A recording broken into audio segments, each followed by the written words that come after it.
बिस्मिल्लाहिर्रहमानिर्रहीम। शुरू अल्लाह के नाम से जो बड़ा मेहरबान नहायत रहम वाला है।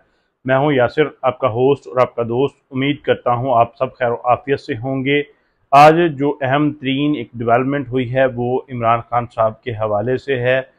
उन्होंने एक दफ़ा फिर से कौम के साथ खिताब किया है और अपना मामला जो है, अपना जो केस है वो अवाम के सामने रखा है, क्योंकि अब इमरान खान साहब को लगता है कि दोबारा उनको ऐसा मौका नहीं मिलेगा कि वो अपना मुकदमा अवाम की अदालत में रख सकें। और इसके साथ साथ उन्होंने बाकायदा तौर पर इस गवर्नमेंट के जो अरकान हैं, पीडीएम के अरकान हैं, उनके हवाले से एक चार्जशीट जो है वो सामने रखी है अवाम के। उस हवाले से कुछ तफसीलात हैं। इसके साथ साथ जो अहम तरीन डेवलपमेंट है वो दोबारा से दुबई प्लान के हवाले से हैं। अब दोबारा फिर से दुबई जो है वो मुलाकातों का मरकज़ बन चुका है। वहाँ पर अहम तरीन मुलाकातें होंगी। इसके साथ साथ जो है इस वक्त एक नया नाम वज़ारत उज़्मा के लिए सामने आया है। इस हवाले से भी कुछ तफसीलात हैं जो आपके साथ शेयर करूंगा। अगर आपने चैनल को सब्सक्राइब नहीं किया तो बराए मेहरबानी चैनल को सब्सक्राइब कर लें और बेल आइकन को दबा दें ताकि हर आने वाली वीडियो आप तक पहले पहुंच सके। जैसा कि आप जानते हैं कि इस वक्त जो मामला है इमरान खान साहब के ख़िलाफ़, वो मज़ीद जो क्रैकडाउन का सिलसिला था उसको तेज़ किया गया है। और इस वक्त ये कह लें कि इमरान खान साहब की जो गिरफ़्तारी का मामला है वो अपने फाइनल राउंड में जा चुका है और बहुत जल्द इमरान खान साहब को गिरफ़्तार कर लिया जाएगा। इस हवाले से गुज़िश्ता रोज़ इमरान खान साहब ने ख़ुद भी जो है अपने खिताब में ये बात कही कि अब उनके पास जो है वो ये आखिरी मौका है कि अवाम के सामने वो अपना मुकदमा रखें, क्योंकि अब उनको जो है गिरफ़्तार कर लिया जाएगा। उन्होंने जो है वो अपना तमाम तर जो माजी में वो अवाम के साथ अपने मुकदमात के हवाले से बात शेयर करते हैं वो रखी है। और उन्होंने कहा है कि 9 मई के वाक़यात में जो है हमारी पार्टी के ख़िलाफ़ क्रैकडाउन हुआ, हमारे लोगों को पकड़ा गया। और इसके साथ साथ उन्होंने कहा कि साइफ़र का जो मामला है, अदम एतमाद भी हमारे ख़िलाफ़ आया और जो है हमारी हुकूमत गिराई गई, लेकिन उसका मुकदमा भी जो है वो हम पर ही दर्ज कर दिया गया है। इस तरह उन्होंने जो तोशाखाना के केस के हवाले से भी कुछ बातें की कि किस तरह अब उनको तोशाखाना केस में फंसाने की कोशिश की जा रही है। और बाकायदा तौर पर इमरान खान साहब ने जो है नून लीग और पाकिस्तान पीपल्स पार्टी के अहम ओहदेदारान, जिनमें नवाज शरीफ, शहबाज शरीफ, जरदारी साहब और मरीम नवाज साहिबा शामिल हैं, उनके ख़िलाफ़ एक बाकायदा चार्जशीट भी अवाम के सामने रखी है। और उन्होंने इमरान खान साहब ने बताया कि मैंने तो तोशाखाना से जो घड़ी ली है, लेकिन ये जो छोटी आइटम्स हैं वो आइन और कानून के मुताबिक उनकी जो कीमत है उसको असेस करके उनकी कीमत अदा करके वो ली जा सकती हैं। तो मैंने तो एक महज घड़ी ली थी, लेकिन कानून और आइन के मुताबिक जो है गाड़ी, कोई भी जो तोशाखाना में गाड़ी आएगी वो कौमी ख़जाने का हिस्सा होगी, उसको कोई भी जो है वो नहीं ख़रीद सकता किसी भी कीमत पर। तो उन्होंने बताया कि मरीम नवाज साहिबा को एक गाड़ी गिफ्ट आई, उन्होंने तोशाखाना में उसको जमा करवाए बगैर ही अपने पास रख लिया और बाद में उसको जो है वो सेल आउट कर दिया। और उन्होंने ये भी बताया कि नवाज शरीफ और जरदारी ने भी जो है वो बाकायदा तौर पर तोशाखाना से गाड़ियाँ ली हैं जो आइन और कानून की खिलाफ वर्जी है। और उन्होंने जो है ये भी बताया कि 9 मई के वाक़यात में किस तरह जो है इन लोगों ने पाकिस्तान तहरीक-ए-इंसाफ के ख़िलाफ़ इसको एक प्लान के तहत साजिश की और इसका सारा मुद्दा जो था वो बाकायदा तौर पर पाकिस्तान तहरीक-ए-इंसाफ पर डाल दिया, जो कि उन्होंने इस बात की सख्त तरदीद की। और उन्होंने ये भी कहा कि इन लोगों से जो है वो अभी तक जो है तोशाखाना के हवाले से सवाल नहीं पूछा गया कि इन्होंने जो मामलात किए हैं वो किस आइन और कानून के तहत किए हैं। तो एक बाकायदा इमरान खान साहब की तरफ से एक चार्जशीट सामने आई है। और इसके साथ साथ अब दुबई प्लान जो इस पहले अधूरा रह चुका था उस प्लान के बाद जो है अवामी नेशनल पार्टी की तरफ से और मौलाना फजलुर रहमान साहब की तरफ से तहफ़्फ़ुज़ात का इजहार किया गया था। गो के उसके लिए जो है वज़ीर-ए-आज़म साहब से मीटिंग्स तय पाई और उनको एतमाद में लिया गया और बाद में MQM की तरफ से भी तहफ़्फ़ुज़ात का इजहार किया गया था।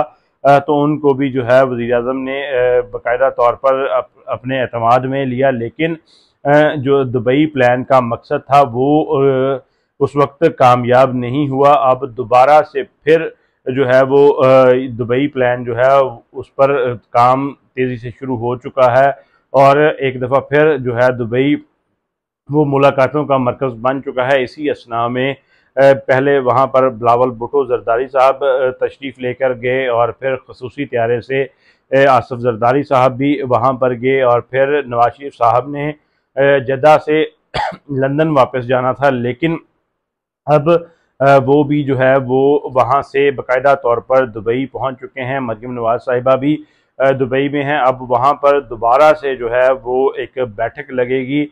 मुमकिना तौर पर अब इस बैठक में जो है अब मौलाना फजलुर रहमान साहब को भी बुलाया जाएगा, क्योंकि आज फिर मौलाना फजलुर रहमान साहब ने जो है इस बात का जो है वो एतराफ़ किया है कि जो हालात हो चुके हैं, जिस तरह मुल्क की इकॉनमी को डुबोया जा चुका है और मुल्क के असासों को गिरवी रखा जा चुका है, तो इस हालात में हम इस काबिल नहीं हैं कि मुल्क को इन हालात से निकाल सकें। ये आसान काम नहीं है। तो इस तरह उन्होंने जो है अपनी इनकम्पिटेंसी का भी इजहार किया है, लेकिन वो ज़ाहिरी सी बात है कि सरबराह हैं PDM के, तो उनका वहाँ पर होना बहुत ज़रूरी होगा। तो उनको मुमकिन तौर पर अब जो है मौलाना फजलुर रहमान साहब को भी वहाँ पर मदऊ किया जाएगा, क्योंकि हमारे जो कौम है 25 करोड़ अवाम है, उसके फ़ैसले पाकिस्तान में रह कर नहीं हो सकते।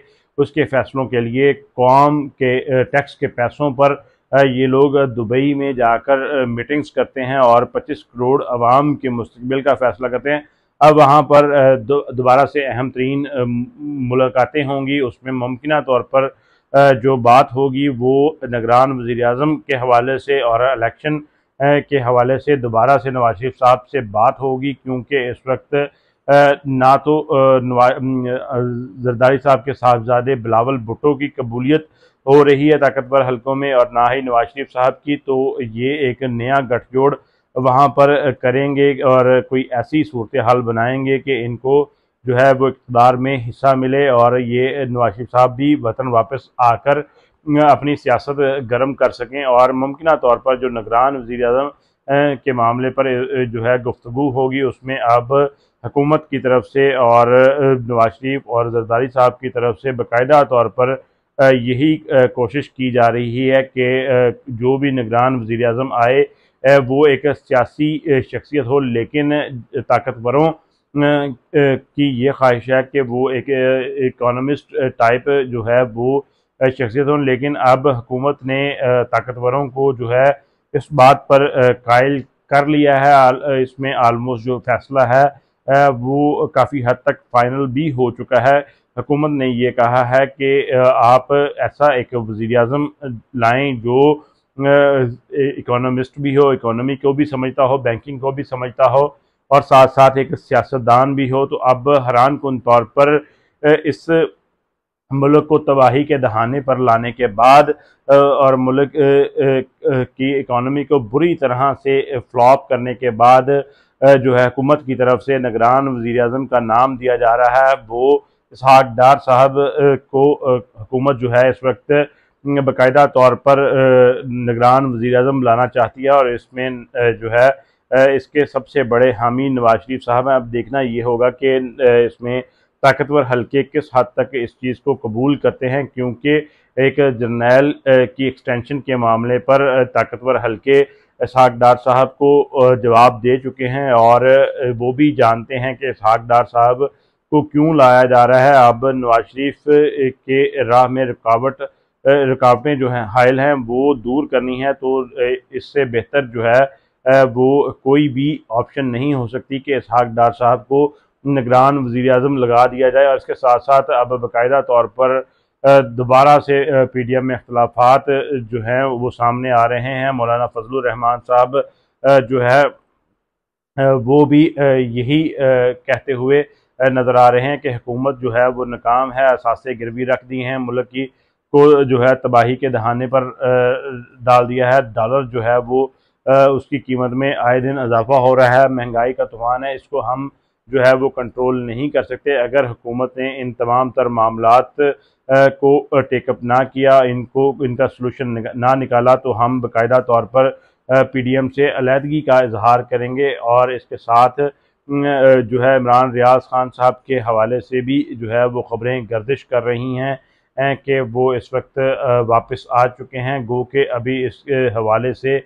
उनकी कोई ऑफिशियल पैगाम नहीं आया और ना ही उनके हवाले से कोई ऑफिशियली ये बात कही गई है कि वो अब वापस आ चुके हैं और वो किस हालत में हैं। अब ये कुछ देर में ये बात भी जो है वो वाज़ेह हो जाएगी वो आखिरकार कहाँ हैं और उनको किस ने हिरासत में लिया हुआ था, और वो क्या वो अपने घर जब पहुँचे हैं तो उनकी जो हालत है वो ठीक है या नहीं। ये तमाम तर चीज़ें मैं आपको अगले अपने व्लॉग में बताऊँगा। आज जो अहम तरीन डेवलपमेंट थी वो दुबई मुलाकातों के हवाले से थी। इमरान खान साहब ने एक जो चार्जशीट लगाई है वो थी, और इसके साथ साथ सबसे जो आज अहम बात हुई है वो इमरान खान साहब का दोबारा से बनी गाला में स्टे है। और कहा यह जा रहा है कि इमरान खान साहब वहाँ पर 2 से 3 रोज़ क़याम करेंगे। इससे पहले ज़मान पार्क की रौनकें भी बहाल होती हुई नज़र आई हैं। वहाँ पर सियासी और समाजी शख्सियात ने बाकायदा तौर पर वहाँ पर आकर मुलाकातें की हैं, जबकि उनकी वहाँ पर गिरफ्तारियाँ अमल में नहीं लाई गई, जिसमें पीर ऑफ रानीपुर जो थे उन्होंने बाकायदा तौर पर इमरान खान साहब से ज़मान पार्क में मुलाकात की, और हारून लगारी साहब जो KPK से थे उन्होंने भी ज़मान पार्क में मुलाकात की। और जब उनका साइफ़र के हवाले से खिताब आया उससे पहले एक अहम तरीन ताकतवर तरीन शख्सियत की भी जो है वो मुलाकात वहाँ पर हुई। आज अब उन्होंने जब बनीगाला रहने का फ़ैसला किया है तो दोबारा से हुकूमती हलकों में एक परेशानी और हलचल का समा बन चुका है, क्योंकि उनकी वो जब वहाँ पर पहले भी रहे थे तो कहा यह जाता है कि उनकी जो है इस वक्त पाकिस्तान की सबसे ताकतवर तरीन शख्सियत से जो है वो मुलाकात भी हुई थी, और उसके अलावा भी उनकी दीगर मुलाकातें भी हुई। और अब भी यही कहा जा रहा है कि बनीगाला क़याम के दौरान इमरान खान साहब एक दफ़ा फिर से जो है वो ताकतवर तरीन लोगों से मिलेंगे और अपने मामलात जो हैं उनके साथ बहाल करने की कोशिश करेंगे। अब देखना ये होगा कि इसका नतीजा जो है वो क्या निकलता है, क्योंकि ऑलरेडी जो है वो इमरान खान साहब को गिरफ़्तार करने के हवाले से जो है 11 तारीख को एक फील्डिंग लगाई गई थी, लेकिन उनको गिरफ़्तार नहीं किया गया। फिर 13 का भी कहा गया, 13 को भी उनको गिरफ़्तार नहीं किया गया। अब 25 तारीख जो है वो अहम तरीन है, क्योंकि हुकूमत उनको गिरफ़्तार करने की एक डेट तक बता चुकी है। तो देखना ये होगा कि अब वो गिरफ़्तार होते हैं या नहीं। अगर उनकी गिरफ़्तारी अमल में नहीं आती तो इसका मतलब है कि इमरान खान साहब की जो है वो इस वक्त ताकतवर हलकों के साथ बातचीत शुरू हो चुकी है और बर्फ़ पिघलना शुरू हो चुकी है। और इसके साथ जो इस वक्त ज़मान पार्क की सियासी रौनकें बहाल हुई हैं, उसके साथ अब बहुत सारे लोगों के ख़िलाफ़ जो है वो क्रैकडाउन का सिलसिला भी नरम किया जा रहा है। इसी तरह मुल्तान से अहमद डोगर साहब को भी रिहा किया गया। उन्होंने कोई भी प्रेस कॉन्फ्रेंस नहीं की, बल्कि जब वो रिहा हुए उन्होंने इस PDM गवर्नमेंट के जो है मुजालम के ख़िलाफ़ अपनी जो है वो एक तकरीर कर डाली। और इसके साथ साथ मियां महमूदुर रशीद साहब जो हैं वो पाकिस्तान तहरीक इंसाफ के साबिक असम्बली के मेंबर हैं वो, तो उनको भी जो है वो पाकिस्तान तहरीक इंसाफ का हामी होने और साथी होने के नाते गिरफ़्तार किया हुआ है। गुज़िश्ता रोज़ उनकी जो है तबीयत नासाज हुई, उनको दिल की तकलीफ़ हुई, तो उनको फौरी तौर पर जो है हस्पताल में मुंतकिल किया गया। वहाँ पर उनको जो है इनिशियल जो है एड दी गई, और जैसे ही कुछ उनकी तबीयत बहाल हुई तो उनको दोबारा से बाकायदा तौर पर जेल में मुंतकिल कर दिया है। गो के उनके जो डॉक्टर्स थे उन्होंने इस वक्त तक जो है वो यही कहा है कि इस वक्त उनकी जो तबीयत है वो इस काबिल नहीं है कि उनको जो है वो दोबारा से जेल में रखा जाए। उनको अभी जो है अस्पताल में रहने की ज़रूरत है, लेकिन इसके बावजूद पुलिस ने उनको जो है वो बाकायदा तौर पर मुंतकिल कर दिया है जेल में दोबारा। और इसके साथ जो है एक वीडियो भी वायरल हुई सर्विसेज हॉस्पिटल की, जिसमें ऑपरेशन के दौरान ऑपरेशन थिएटर की लाइट चली गई और जनरेटर बंद हो गए। उसी वक्त जो है हुकूमत जो है वज़ीर आज़म और निगरान वज़ीर आला एक दूसरों के काम की तारीफ़ों के पुल बांधते हुए नज़र आए। और बाकायदा तौर पर शहबाज शरीफ साहब ने जो है वो मोहसिन नकवी साहब को ये तक कह दिया कि आपकी काम करने के लिहाज से जो स्पीड है वो शहबाज शरीफ से भी कई किलोमीटर ज़्यादा है। और इसके साथ साथ जो है इस वक्त जो मामला सामने आ रहा है वो यही है कि निगरान हुकूमत का काम सिर्फ इलेक्शन कराना होता है, लेकिन वो इस वक्त इस जो है वफाकी हुकूमत है इनके इशारों पर नाचते हुए जो है वो काम कर रही है, जबकि उनका जो असल मकसद था उसको वो बाकायदा तौर पर भूल चुके हैं। ये आज की कुछ अहम तरीन डेवलपमेंट्स थी जो आपके सामने रखी हैं। दुआ है अल्लाह ताला पाकिस्तान और हम सब का हामी नासर हो। पाकिस्तान जिंदाबाद। अस्सलाम वालेकुम।